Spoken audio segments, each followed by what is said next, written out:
Hey everyone, welcome to my YouTube channel. Numerical method की इस series में हम पहुंच चुके हैं सिस्टम ऑफ लीनियर इक्वेशंस के सॉल्यूशन की तरफ। इसके पहले के वीडियोस में हम सिस्टम ऑफ लीनियर इक्वेशन के इंट्रोडक्शन, उसके existence of solution, number of solution और डायरेक्ट मेथड्स को पढ़ चुके हैं। डायरेक्ट मेथड्स में हमने Gauss elimination method, Gauss Jordan method and Cholesky's method पढ़ा था। फिर हमने गॉस एलिमिनेशन मेथड और गॉस जॉर्डन मेथड का कंपैरिजन भी देखा था। तो अब आने वाली वीडियोस में हम सिस्टम ऑफ लीनियर इक्वेशन को सॉल्व करने के लिए जो दो आइटरेटिव मेथड्स हैं, Gauss Seidel method and Jacobi's method, उनके बारे में पढ़ेंगे, उनको यूज़ करने का तरीका देखेंगे और साथ ही साथ देखेंगे कि इन दोनों में ज़्यादा रेट ऑफ कन्वर्जेंस किसका है। तो बिना कोई देरी किए शुरू करते हैं आज के इस वीडियो को। मैंने यहाँ पे एक प्रैक्टिस क्वेश्चन लिया है। इस क्वेश्चन की हेल्प से हम गॉस सीडल मेथड की वर्किंग को देखेंगे। हमारे पास ये गिवन सिस्टम है। इस सिस्टम में से हम क्या करेंगे, ये हमारी फर्स्ट इक्वेशन है, ये हमारी सेकंड इक्वेशन है, ये हमारी थर्ड इक्वेशन है। इसमें से हम डायगनली x की, y की और z की वैल्यूज़ को निकाल लेंगे। कैसे? वी विल राइट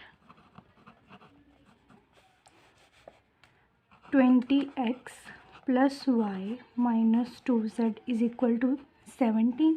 तो हमें यहाँ से x की वैल्यू चाहिए, तो क्या हो जाएगा, x is equal to 20x is equal to 17 minus y plus 2z और x is equal to 1/20 17 minus y plus 2z।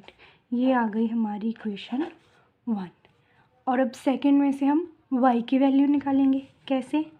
3x plus 20y minus z is equal to -18। 3x ऐसे ही रहेगा, -18, sorry y की निकालनी है ना हमें, 20y minus 18 minus 3x plus z। तो y आ जाएगा 1/20 minus 18 minus 3x plus z। This is our equation number 2। इसके बाद थर्ड इक्वेशन से हम निकालेंगे z की value.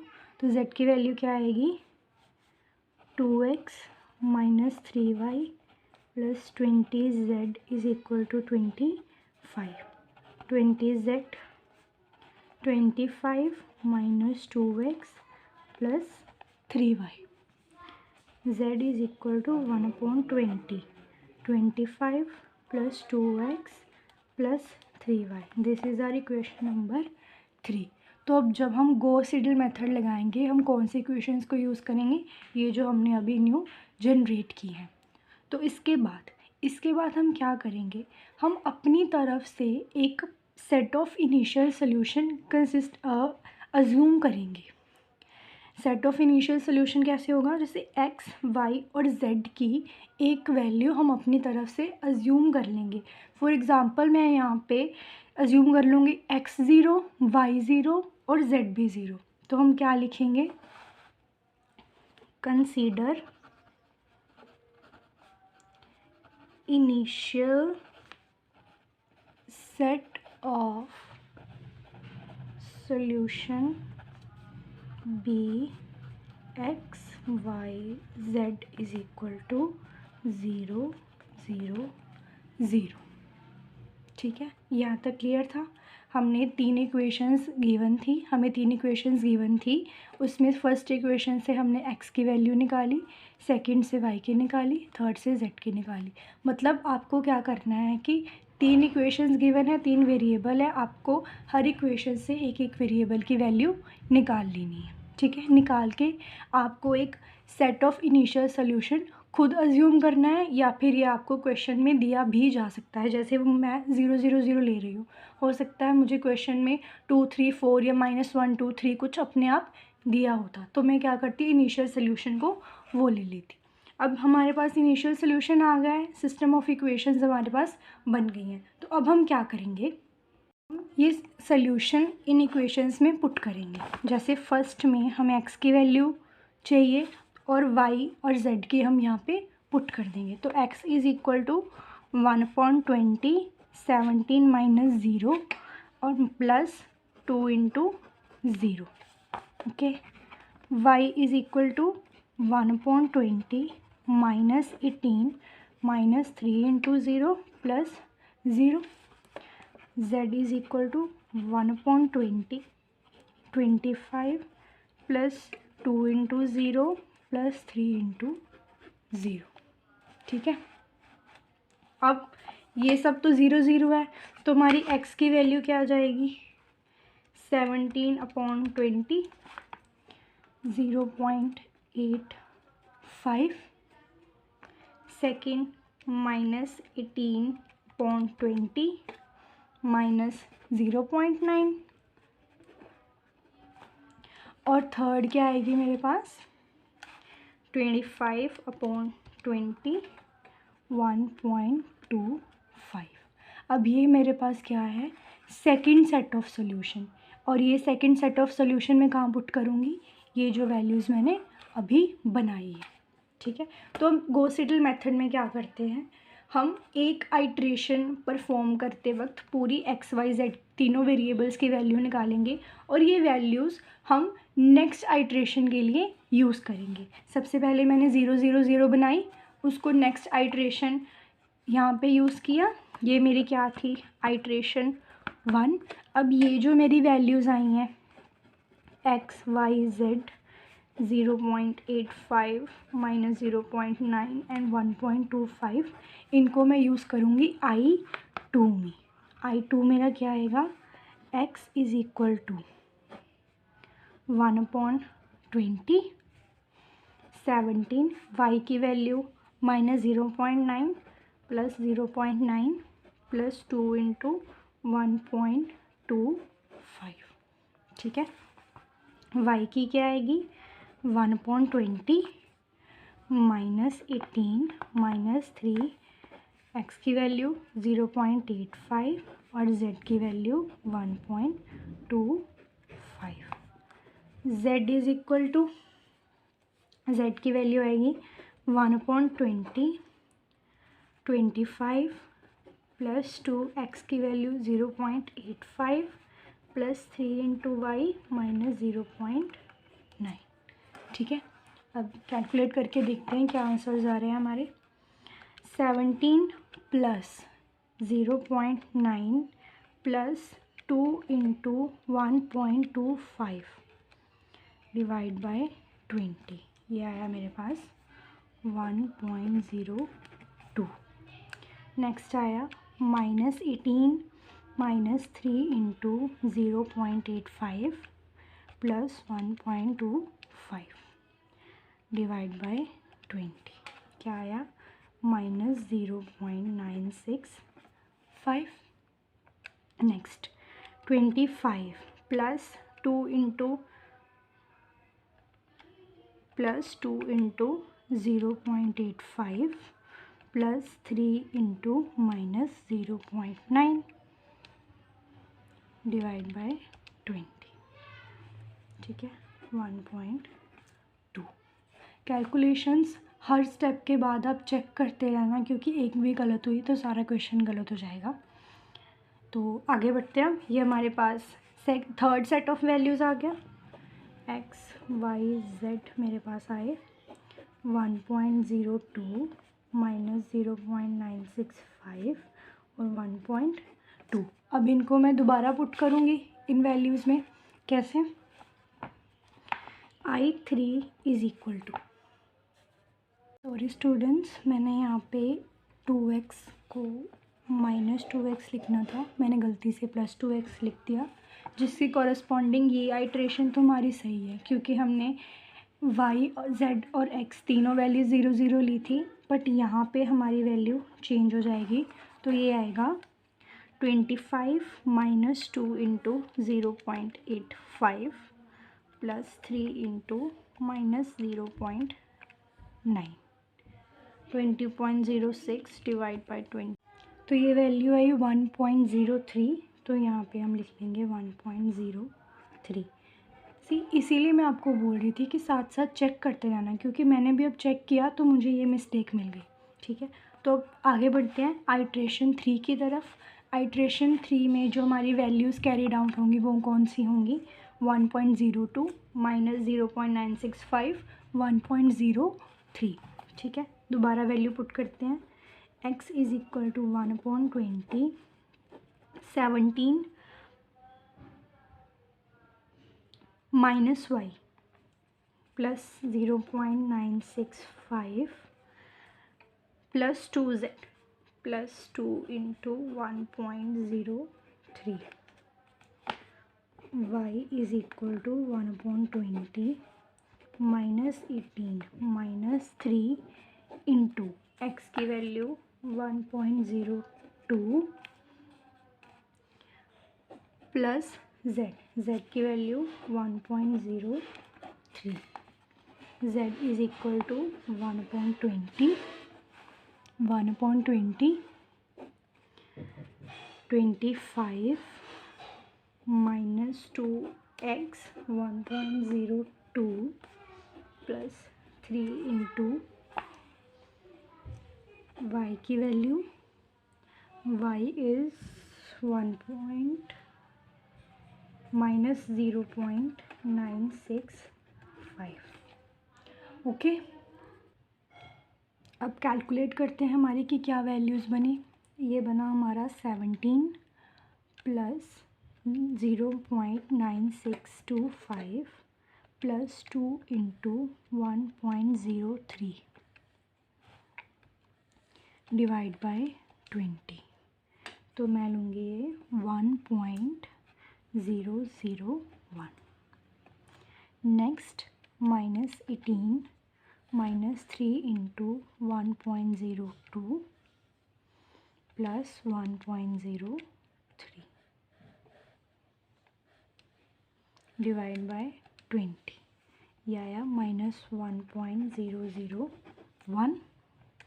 Next 25 minus 2 into 1.02 plus 3 into minus 0.965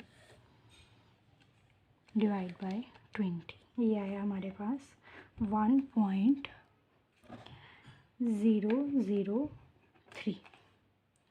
okay, तो हमारी जो अब आइट्रेशन 3 में सेट ऑफ वैल्यूज़ बना वो क्या बना? x is equal to 1.001, y is equal to minus 1.001 and z is equal to 1.003। और ये सेट ऑफ वैल्यूज़ आइट्रेशन 4 में कैरिड आउट होगा। तो ये वैल्यूज़ में वैल्यू पुट करने के बाद हमारे पास ये इक्वेशंस आएंगी और इनको कैलकुलेट करके अब हमारे पास आएगा x की value 17 plus 1.001 plus 2 into 1.003 divide by 20। ये आया 1.000 minus 18 minus 3 into 1.001 plus 1.003 divide by 20। ये आया मेरे पास -1। Next 25 minus 2 into 1.001 plus 3 into minus 1.001 divide by 20। ये आई 0.997। तो हमारा न्यू सेट ऑफ वैल्यूज़ क्या आया? x y z is equal to 1.000 minus 1 up to 0.9997। ठीक है, मैं इसको भी क्या लिख लेती हूँ? -1.000 अप टू 4 डिजिट्स तक। ठीक है, तो आइट्रेशन 5 में हम क्या लेंगे values? x is equal to 1/20 17 minus y, तो ये आ जाएगा प्लस 1.000 प्लस 2z, z की वैल्यू 0.9997। ठीक है, next y is equal to 1/20 minus 18 minus 3 x minus 3x, x की वैल्यू 1.000 प्लस z की वैल्यू 0.9997, z की value 1/20, 25 minus 2x 1.000 plus 3y और y की वैल्यू -1.000। अब देखते हैं हमारी वैल्यूज़ क्या आई। 17 plus 1.000 plus 2 into 0.9997 divide by 20, ये आया हमारे पास 0.9999। ठीक है, 9997। नेक्स्ट हमारे पास आया -18 minus 3 into 1.000 plus 0.9997 divide by 20, ये आया 1.000। ओके, z की value 25 minus 2 1.000 plus 3 into minus 1.000 divide by 20, ये आया हमारे पास 1। तो न्यू सेट ऑफ वैल्यूज़ हमारे पास आया x y z is equal to 0.9997, 1.000 और 1.000। ठीक है, इसको आइट्रेशन 6 में पुट करते हैं। Iteration 6 is equal to x is equal to 1/20। ये सम थोड़ा लेंदी तो जाएगा, तो पेशेंटली करते जाओ जब तक आपकी दो आइट्रेशन की वैल्यूज़ सेम नहीं आ जाती, क्योंकि इस मेथड का रेट ऑफ कन्वर्जेंस काफ़ी कम है। 17 माइनस वाई और y की वैल्यू है हमारे पास यहाँ पे -1 आनी चाहिए। यहाँ पे -1 आएगी value. -18 minus 3 into 1.000 plus 0.99997 divide by 20, yes -1.000। तो 1.000 प्लस 2z, z की वैल्यू 1.000। ठीक है, y की value 1.20 minus 18 minus 3x, x की वैल्यू 0.99997, उसके बाद प्लस z की वैल्यू 1.000। ठीक है, z is equal to 1/20, 25 minus 2, x की वैल्यू 0.99997 प्लस 3 इंटू फिर y की वैल्यू थी हमारे पास -1.000। अब देखते हैं ये क्या बनता है। 17 प्लस 1.000 प्लस 2 इंटू 1.000, ये बना 20 डिवाइड बाई 20 1। ठीक है, अब देखते हैं -18 minus 3 into 0.99997 plus 1.000 divide by 20, ये आया 0.9999955। ठीक है, अब आया 25 minus 2 into 0.9997 plus 3 into minus 1.000 divide by 20, तो ये आया 1.00003। एक आइट्रेशन और करके देखते हैं, I7, क्योंकि हमारी आइट्रेशन 5 और 6 में अप्रोक्सीमेटली वैल्यूज़ सेम आ रही हैं, पर एक आइट्रेशन में हमें और थोड़ा क्लियर पता चल जाएगा कि कहीं और कोई वैल्यू में चेंज तो नहीं आ रहा। तो जब I7 में हम वैल्यूज़ पुट करेंगे x is equal to 1.20 17 minus y की यहाँ पे फिर से माइनस आएगा प्लस 0.99999955 प्लस 2 इंटू z की वैल्यू 1.00003 ओके, y की वैल्यू 1.20 माइनस 18 माइनस 3 x की वैल्यू 1, तो बार बार बोलना बड़ा अजीब लग रहा है, x की वैल्यू y की वैल्यू। ओके, z की वैल्यू इसके बाद हमें पुट करनी है z की value is 1.00003, z is 1.20 25 minus 2x, x की वैल्यू क्या है 1 और फिर 3 इंटू y की वैल्यू 1.0003। लेट्स चेक 17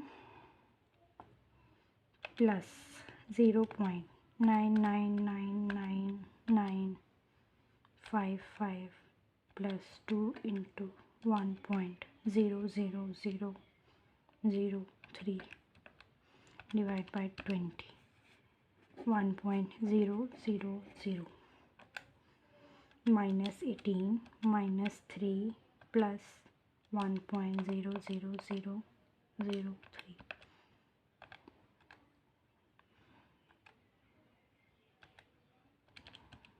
अरे क्या हुआ, minus 18 minus 3 plus 1.12343 divide by 20 minus 0.999985 25 minus 2 plus 3 into 1.00003 है। ये क्या हुआ, ये माइनस था। 25 minus 2 minus 3 into 1.00003 divide by 20 0.999995। तो अप्रॉक्सीमेटली एक्स वाई और जेड की वैल्यू कहाँ घूम रही है, एक्स इज़ 1.000, वाई इज़, अगर इसको मैं 4 सिग्निफिकेंट डिजिट्स तक राउंड ऑफ करूँ it will be -1.000 and Z will be 1.000। ठीक है, तो अब हमें मिल चुकी है हमारी रिक्वायर्ड एक्स वाई और जेड की वैल्यू। आई थिंक आपको ये क्वेश्चन समझ आया होगा, काफ़ी लेंदी क्वेश्चन था पर इतना डिफ़िकल्ट नहीं है। हमें क्या करना है, हमें एक्स वाई जेड जो गिवन इक्वेशंस होंगी, ये सिस्टम ऑफ इक्वेशंस, उसमें से एक्स वाई और जेड की वैल्यूज़ निकालनी है, एक सेट ऑफ सोल्यूशन अज्यूम करना है, उस सेट ऑफ सोल्यूशन को फर्स्ट आइट्रेशन में पुट करके तीनों वेरिएबल्स की एक वैल्यू निकालनी है। जो सेट ऑफ वैल्यूज़ आया उसको आप नेक्स्ट आइट्रेशन में पुट करोगे, फिर वहाँ से जो वैल्यूज़ आएंगे उनको नेक्स्ट आइट्रेशन में पुट करोगे, और ऐसे ही आप करते जाओगे जब तक आपकी जो आइट्रेशन की वैल्यूज़ है वो रिपीट होने नहीं लग जाती। तो यहाँ पे मेरी वैल्यूज़ कहाँ घूम रही थी, या तो -0.999999 या 1.000 समथिंग। तो मैंने 7 आइट्रेशंस करने के बाद जो वैल्यूज़ हैं वो यहाँ पे आके मेरा सोल्यूशन जो था, मैंने आइट्रेशन जो थी वो मैंने स्टॉप कर दी और इसको क्या लिख दिया, मेरा सोल्यूशन। तो आपको अगर किसी भी स्टेप में कोई भी डाउट हो आप मुझसे कमेंट सेक्शन में पूछ सकते हो। लेंदी सम है, जब आप करने बैठोगे तो थोड़ा सा लगेगा कि शायद कहीं गलत हो गया, या मैंने ये जैसे ये जब बार बार ऐसे वैल्यूज़ बिल्कुल ही अलग हो जाती है, तो कोई बात नहीं, अच्छे से एक बार इस क्वेश्चन को सॉल्व करके देखो, थोड़ा लेंथ अच्छे से प्रैक्टिस करो। अगर कोई भी डाउट हो तो मुझसे कमेंट सेक्शन में ज़रूर पूछना। Thank you so much.